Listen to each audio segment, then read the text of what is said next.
بسم الله الرحمن الرحيم.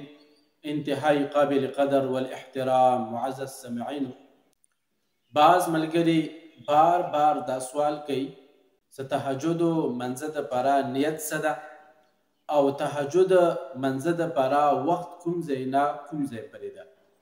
زما عزتمندو پیاله د نیت خبره ده، لکه څنګه مو تاسو فرایضو نوافلو سنتو دپاره کوم نیت کوو منځه کې، هغې طریقې سره نیت دا تهجد منځه دپاره هم ده.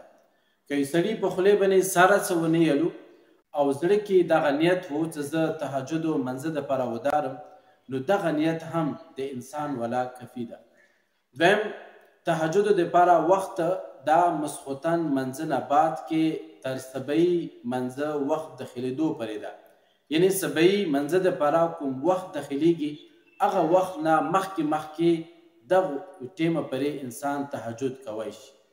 نو تهجد که چیرې انسان مسخوتان منځه نه بعد کې تر سبعي منځه پورې، یعنې تر سبعي وخت دخلېدو پورې کومې حصې کې هم انسان تهجد وکړلو، نو دغه تهجد د انسان ولا ادا کیږي.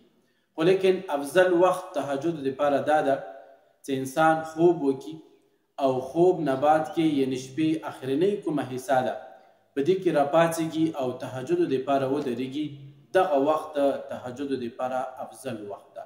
که انسان سره یعنې خوب ونه کړلو مسخوتان منځه نه بعد کې څه نه لستو او ډایرکټ مسخوتان منځه نه بعد تهجد په نیت باندې نوافل وکړلو، نو دغه تهجد هم د انسان ولا ادا کیږي. والسلام علیکم ورحمة الله وبرکاته.